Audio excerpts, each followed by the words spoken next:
Damas y caballeros, ladies and gentlemen, bienvenidos a Platzi Live. En este Platzi Live voy a estar hablando en inglés y en español porque tengo a mi lado a Wen Lam, una fundadora de una de las empresas Y Combinator más interesantes que vimos durante nuestra estancia en YC. Lo voy a decir en inglés para que ella lo sepa. Wen, I'm introducing you. I was telling that you are one of the founders of Next Travel, one of the most interesting companies that we saw during Y Combinator.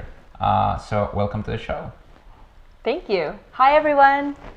Wen ha trabajado en LinkedIn, vivió en Singapur, ha creado otras empresas, desarrolló videojuegos y ahora ella, con solamente otro cofundador, creó una empresa increíble para hacer más fácil y más barato poder obtener viajes y hoteles con un sitio web muy sencillo que se llama Next Travel. Can you tell us a little bit more about what Next Travel is? Yes, we make booking travel easier for businesses, particularly small to medium-sized businesses. So what that means is we have travel management tools and we have discounts that would normally be applied to bigger businesses. All right, that's Next Travel right now. And you've been doing this for how long? 2 years. Impressively. Yes. Ella arrancó un Airbnb corporativo en Asia del Sureste, que me parece súper interesante. Ella básicamente lo que hizo fue ir a Singapur y crear esta forma de que la gente se pudiera alojar de una manera corporativa. So, is this corporate Airbnb the way that you started the idea of creating a company that manages from the company side of things travel? I think it definitely is one of the reasons that we got into a B2B business ultimately. Me and my co-founder both love to travel, so we decided we wanted to do something in the travel space. Because we both thought, hey, it can't be harder than gaming. He comes from a gaming background also. Ok, su co-founder decidió después de esto que querían hacer esta compañía dedicada a los viajes. Y ellos pensaron, esto no puede ser más difícil que los videojuegos. Vamos a hablar un minuto de su co-founder. So your co-founder is called Alexei, right? Mm-hmm. Where is he from? Russia. Russia. Yeah, how could I not know that? His name is Alexei. Yeah. What did he do in video game? He was at LOL Apps, which was the second biggest social gaming company after Zynga at one point. Wow, interesting. So he made a lot of video games and eventually said, screw it, I don't want to do video games anymore. I'm gonna do travel. Yeah, he was like, let's start a company. Ok, entonces Alexei es de Rusia, trabajaba en la segunda empresa de desarrollo de juegos más importante después de Zynga. Y para ser muy corto, decidió que los videojuegos eran muy difíciles y se fue al mundo de los viajes. So, can you tell us how to travel for cheap? Actually, there are a lot of tricks that you can do. For example, there's like the standard trick of if you're traveling on a Wednesday, you should book the Tuesday before. In terms of international travel, being able to access different travel bases. So, for example, if you say you're in America and you're based in America, the ticket price may be different if you say that you're based in, let's say, Argentina. So that's one travel hack. You can use our site because we have discounts on hotels and cars. Shameless plug right there. And yeah, those are some pretty basic things. Book 2 weeks before if you can for plane tickets. 2 weeks before, so that's the first trick. Like really good to remember that you should always book 2 weeks before. So the fare rules will change sometimes if you book later than that often. So if you start tracking the data, you will see a fare increase usually if the inventory is getting bought 2 weeks before. All right. Wen maneja una empresa que se dedica a hacer viajes y que se llama Next Travel. Y ella es Wen. Y entre las cosas que ella hace es entender la forma en la que uno puede viajar extremadamente barato. Y uno de los trucos que ella nos está contando es que si ustedes hacen el booking de los vuelos aproximadamente 2 semanas antes de que el vuelo ocurra, va a ser el momento más barato. So regarding flights, always book 2 weeks before. I wouldn't say always, but as a rule, the fare is probably going to go up once you hit that date. Yeah. casi siempre 2 semanas antes. No siempre, pero casi siempre. That's regarding flights. And flights are always hard because flights are dependent on so many things. But housing and hotels and lodging and all those stuff, how do you see both the world of vacations and the world of corporate travel changing in a world of Airbnb? So I think there's a market for both hotels and Airbnb. You will start seeing people use Airbnb more for work, and we have seen that, and it's something that's on our to-do list to look at in terms of integration. I think that for the higher end, hotels are still going to rule because of quality consistency, but I think that Airbnb will definitely try to move into that space where you have, like hosts that really formalize everything for you, almost just like turning a home into a hotel. And you do see professional hosts do that nowadays. Not a lot, but there are quite some out there. All right. Ella piensa que en un mundo con Airbnb, cree que para los hoteles corporativos, para los viajes corporativos, los hoteles todavía van a seguir siendo la regla más que la excepción. Especialmente porque la consistencia es muy importante para las personas que viajan desde un punto de vista corporate. Pero está viendo que el paso Airbnb está creando una serie de... un ambiente en el cual las casas que se rentan en Airbnb se están profesionalizando al punto de que la gente los puede usar. Y ahora le quiero preguntar algo a Wen respecto a cómo yo traduzco en Spanish. How does it feel to be interviewed and suddenly having everything translated? What do you think that I'm saying? Whatever you want. Yes. You created this huge billionaire company of business traveling with a team of 2 people. That's it, right? You guys are only 2 people. So we're not a $1 billion company yet by any stretch, but we do have a bunch of customers, and we had to be pretty efficient with our time and resources. But I mean, it's possible. If you really set your mind to do something, you can probably get it done. Ella creó una empresa con solamente 2 personas, Alexi el programador y ella de la parte de negocios. Ahora le voy a preguntar cómo dividen el trabajo. How do you guys divide the responsibilities? Like, what does Alexi do? What do you do? How does Next Travel looks like? So Alexi does most of the technical work. I do all the business relationship and sales with all the travel suppliers, and then we share product. So what we did when we built our product was we actually we would build a little bit, we'd go talk to customers, we'd internalize that feedback, and together we would kind of figure out what to build next. And to this day, we've built this like great feedback loop to figure out the best way to build what the market actually wants, as opposed to building lots of features that people don't necessarily need. Ok, ella normalmente se enfoca solamente en las características que el mercado quiere y no necesariamente en lo que el mercado necesita, no en lo que el mercado quiere. Que un hueco fácil de caer es hacer todos los features que los usuarios piden, pero ellos no hacen eso, ellos solamente hacen los features que realmente ellos piensan que son necesarios. What do you think about traveling in the future where everyone is doing meetings through Skype, Hangouts, etc.? Are you seeing business traveling as something that's going to stop happening, or do you think that there's always going to be a need for travel? There's always going to be a need for travel because there's some things that you can really only do face-to-face despite, being able to Skype and, talk to people over cameras like this. But, I mean, I think business travel has grown every year for the last, 5 years by a significant amount. So it's definitely something where you can't do everything over Skype. Ok. Ella nos está diciendo que no todo se puede hacer por Skype y hay ciertas cosas que solo se pueden hacer en vivo, en cara a cara. Así que siempre va a haber esta necesidad de viajar. How often do you travel? So we don't travel a ton, probably like once a quarter at this point, maybe a little bit more, but it depends on, like the time of year and stuff. Obviously, if there's like big clients that we need to go see, then we'll travel to see them. We will be coming back to the Bay Area a lot, probably. Ok. No un montón, está trabajando más o menos una vez por trimestre, pero va a estar saltando entre el área de la Bahía y Nueva York un montón. You're going to New York, right? Yes. That's where you're gonna base your company. Yes. And I'm very sad about it. I'm sad too. We're gonna miss you. Yeah, I'm really sad about it. I will miss you a lot. I will visit though. I love New York. Yeah. New York is the best city. If you think, yeah. And all the big travel companies are there. So if you look at it, Kayak and Priceline are in, I think, Norfolk, Connecticut, and American Express Travel is in New York. So best place pool for talent, probably. Ok. Ella nos está contando que Nueva York es simplemente la mejor ciudad para estar. Yo le dije también.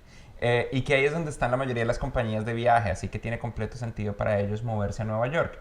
A mí me pone un poquito triste porque probablemente Platzi, nuestras oficinas en inglés, van a estar ubicadas en el área de la Bahía, en Silicon Valley. Why are you not staying in Silicon Valley?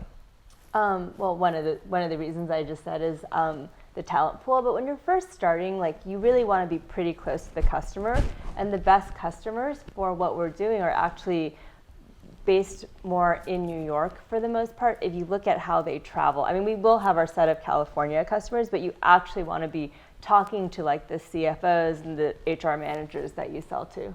Yeah, this is true. Yeah. Even I'm still sad about it, but I'm just gonna let it go. La mayoría de los clientes que realmente viajan están en Nueva York. La gente de California, aunque son buenos clientes, no viajan tanto. Y esto simplemente, damas y caballeros, es la verdad. Okay, how hard was it for you to adapt to Silicon Valley and the Silicon Valley culture? So I actually went to college in the Bay Area, so it wasn't incredibly difficult. It felt pretty natural to me, but I've also been around here for a long time. I think if you're smart and you're creative, you'll get it pretty quickly. Si tú eres inteligente y creativo, va a ser muy fácil para ti adaptarse a Silicon Valley. Por cierto, esto como una nota anecdótica, para nosotros Silicon Valley fue completamente natural. Este es un lugar lleno de la gente más amable del mundo. Es muy, muy, muy fácil adaptarse a la cultura de Silicon Valley. Lo difícil es pagar la renta. I think that, from my perspective, Silicon Valley is one of the most welcoming places on earth, as long as you have something to share and something to contribute to the culture. If you don't have anything to contribute, if you're just here to get rich or stuff like that, this place self-correct itself really quickly. And people are gonna feel that and they're gonna reject whatever you want to do. But beyond that, if you are looking to make a contribution, Silicon Valley is actually one of the nicest places that I've ever been. It helps a lot that we were accepted to Y Combinator. Like, it opens a lot of doors like, hey, I'm from Y Combinator. Oh, sir, we have a table for you here, please. It's that good? I should use this at restaurants. You should. Actually, it's like, you know, the reason why I have the sticker here is so that I get into places. But actually, as a good anecdote, 2 years ago, I bought Google Glass. I know, but it was strategic. This was when Google Glass was really cool. Back in the day, like it just came out, and I was one of the first Google Glass explorers. And I went with Google Glass around the Bay Area. And I went to Pinkberry, a frozen yogurt place by Stanford, with glass. And I asked for glass. I didn't ask for glass. I asked for a frozen yogurt. And the guy giving me the froyo said, holy shit, is that glass? Can I try? And I didn't mind. Like, yeah, sure, do this and that. And I normally made them take a picture and the basic stuff of Google Glass. And he gave me the frozen yogurt for free. He was like, no, it's on me, man. It's absolutely on me. I asked for all the toppings. I took all the toppings. It was also back in the day when I did sugar. Okay. Now I don't do sugar and I don't do Google Glass, and I think both are healthy options. But Silicon Valley looks for signals that you have a unique perspective and grabs on those signals. That's my perspective, at least. Cool.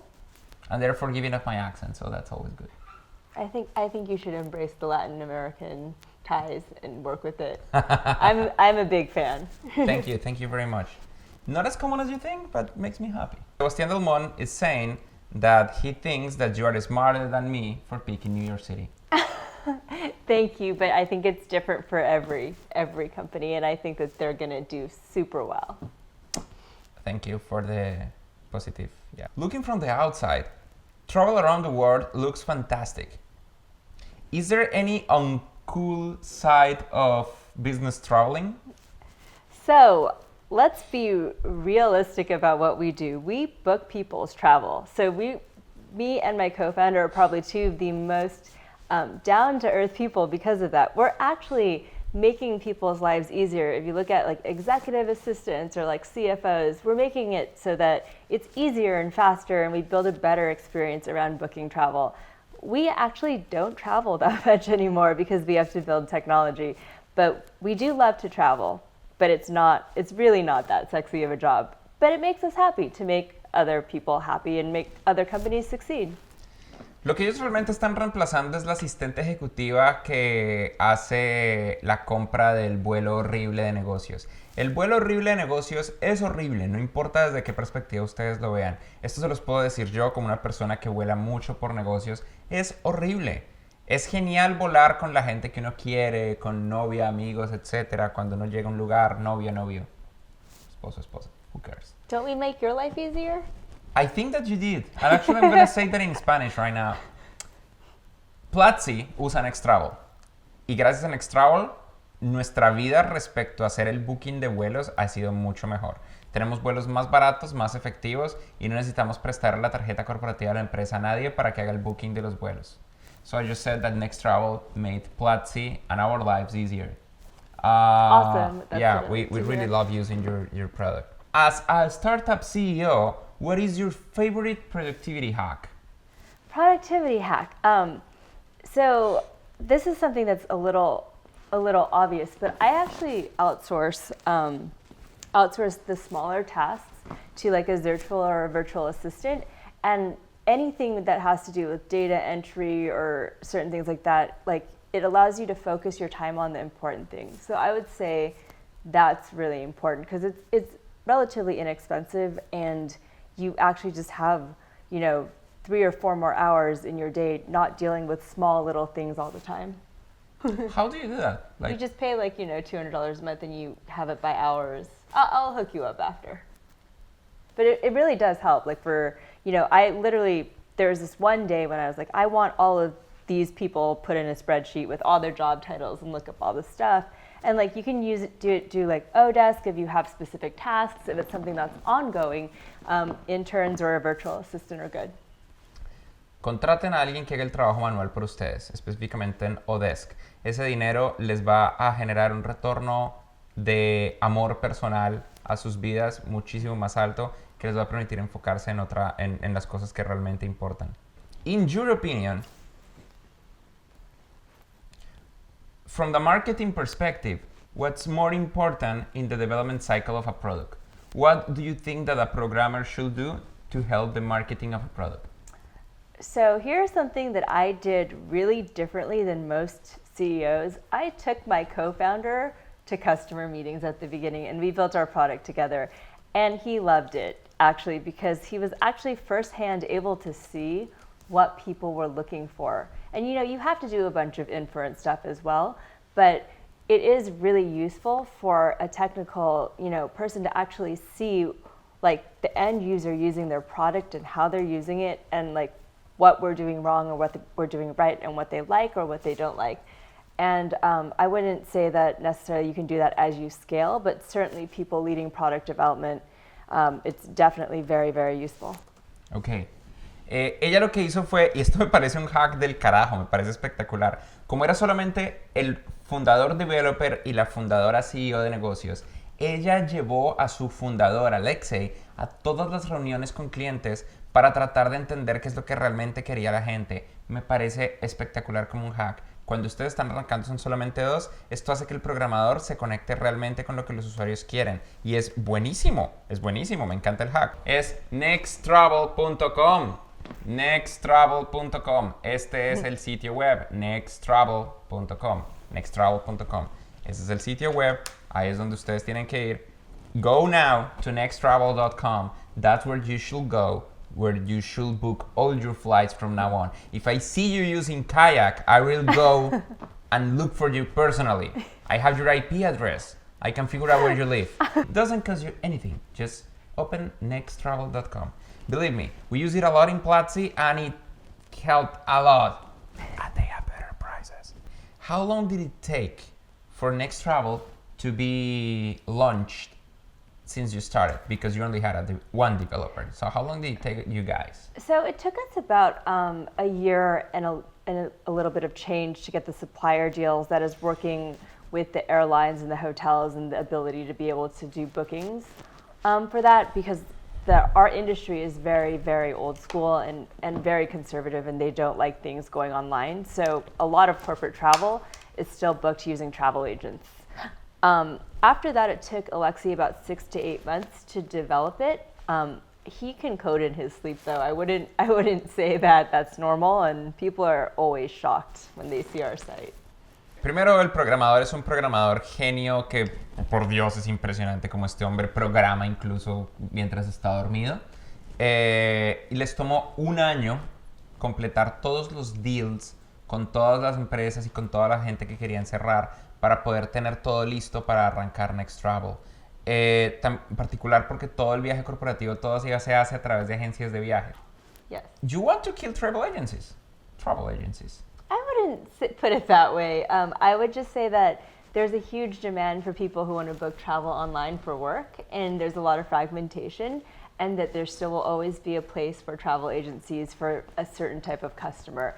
And still for customer service needs, you still have to use an agent sometime. I think the point is doing better utilization of labor. Mejor uso del trabajo humano. Van a haber puntos donde las agencias de viaje son necesarias, especialmente en casos particulares, pero para la gran mayoría de los otros casos es mucho mejor tener algo como Next Travel. What kind of techniques and growth hacking tools do you use at Next Travel? Oh, you want my secrets, I see. So there's a lot of ways that you can actually get lists of people to contact and grow your business without actually paying anything. That's actually something I would like you to direct message me about if you're really interested. We will do a growth hacking course at some point, but we have a lot of tricks up our sleeve. Is there any other place to do online courses? I don't think there is. Not in my mind. No, it's just Platzi. Just Platzi. Obviously. Oh yes, Y Combinator.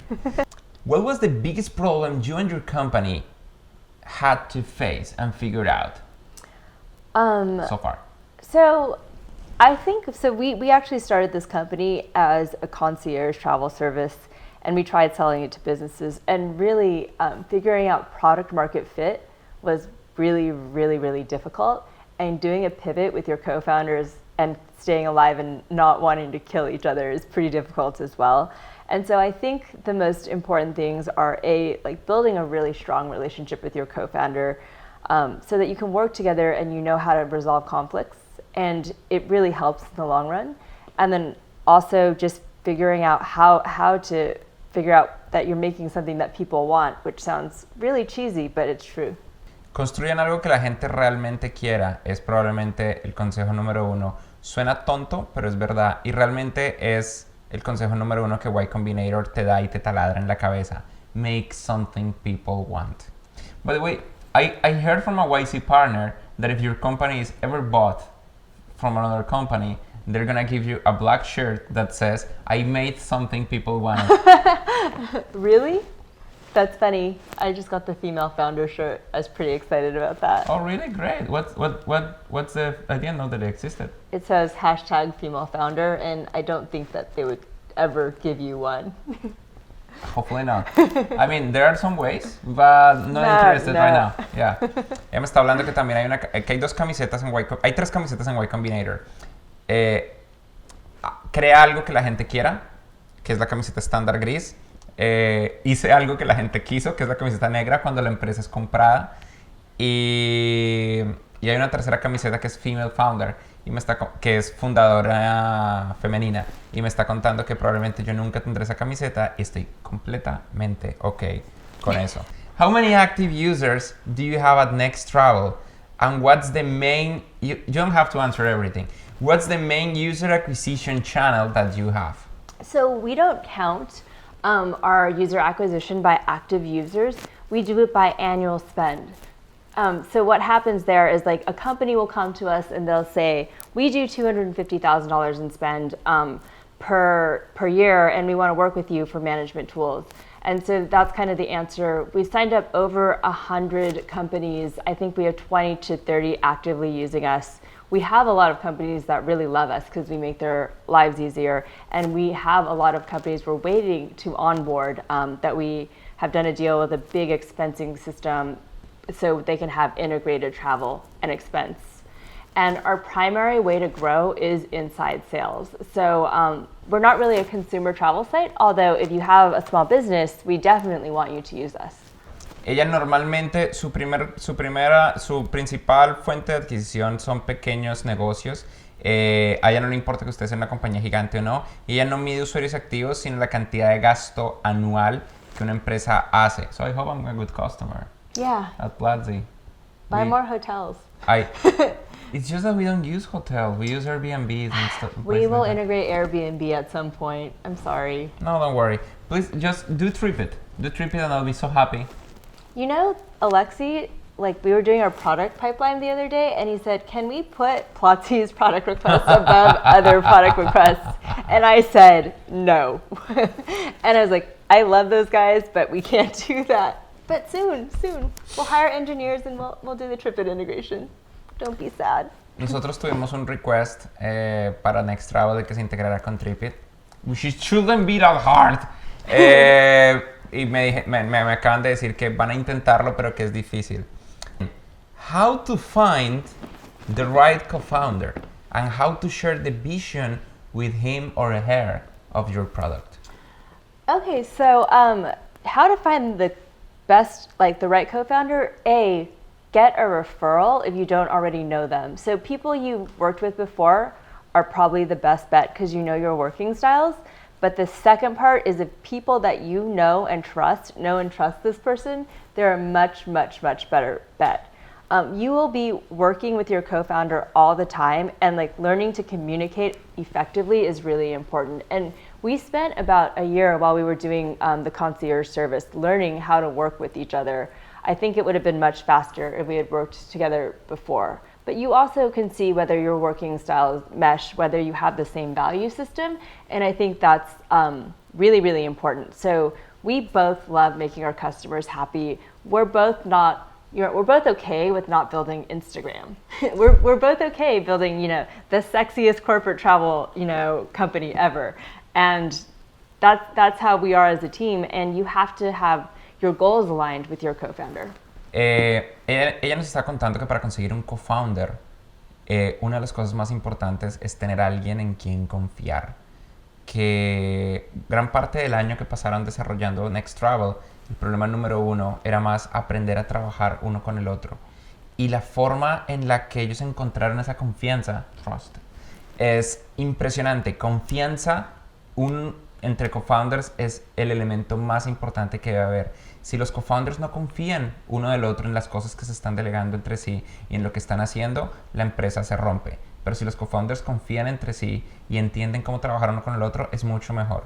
Yo les diría, no busquen un co-founder en gente desconocida. No vayan a estos speed dating de co-founders. Es una porquería, o sea, sinceramente, ignórenlo.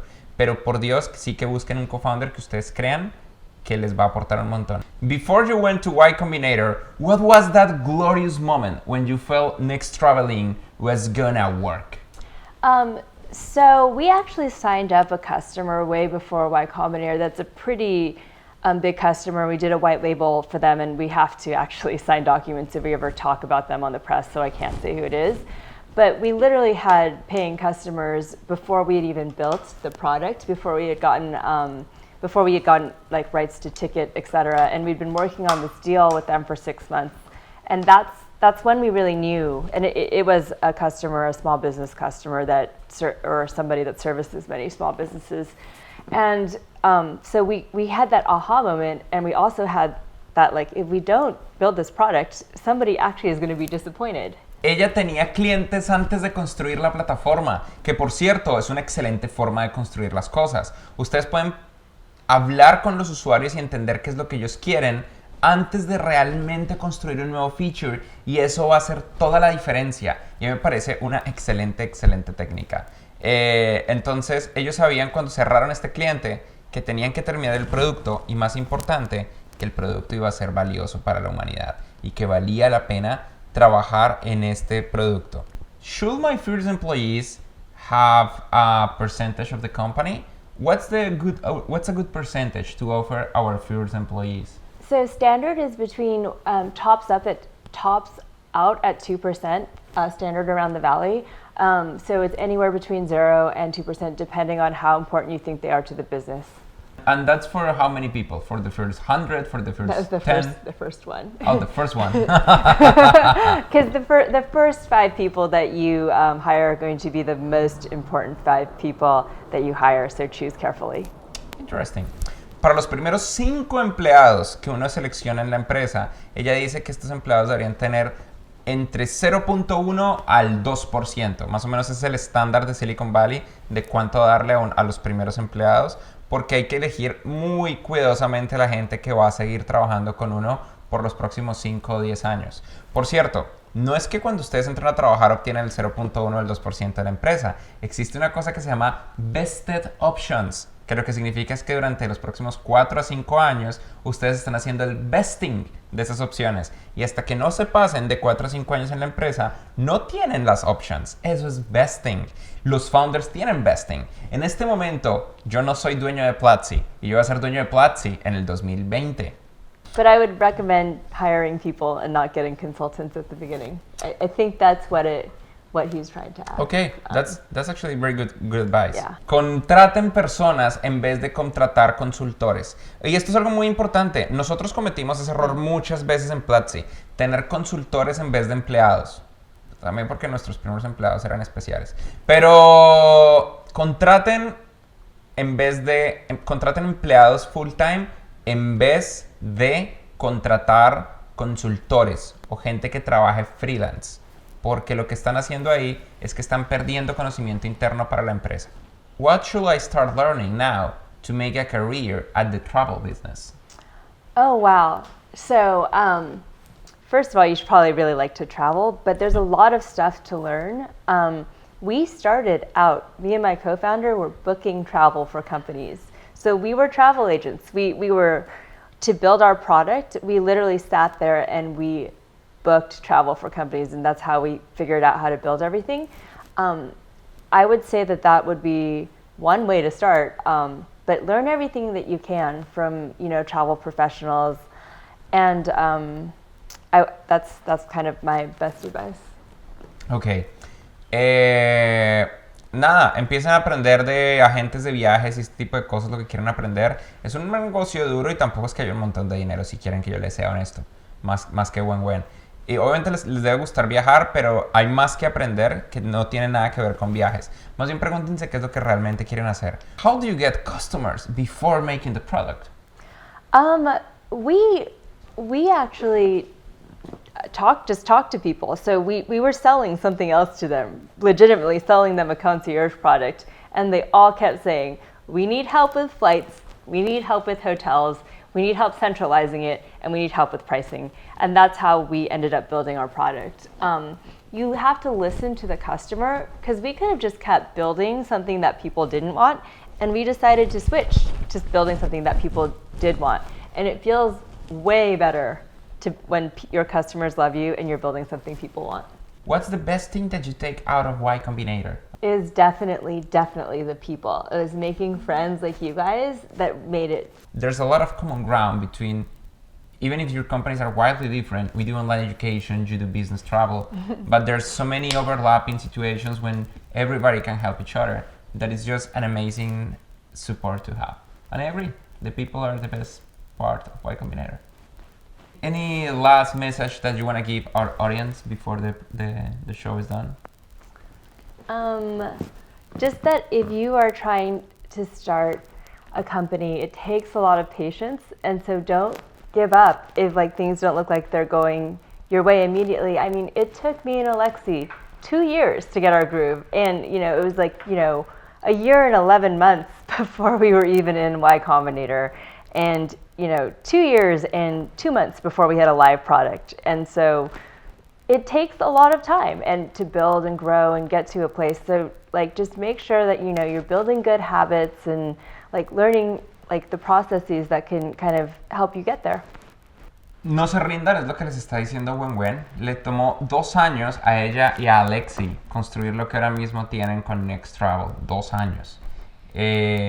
A veces parece que todo está yendo mal, a veces parece que la empresa nunca va a despegar, pero si ustedes realmente creen en la visión de lo que están haciendo, corrigen los problemas a tiempo, tienen un cofundador, un socio en quien confíen, o una socia cofundadora en la que confíen, y ustedes sienten que van a ir al lugar correcto con esta configuración, entonces ya está. Entonces simplemente no se rindan y las cosas van a ser geniales. Wen, thank you very much. It was an honor to have you here. Thank you. This was the best part of my week.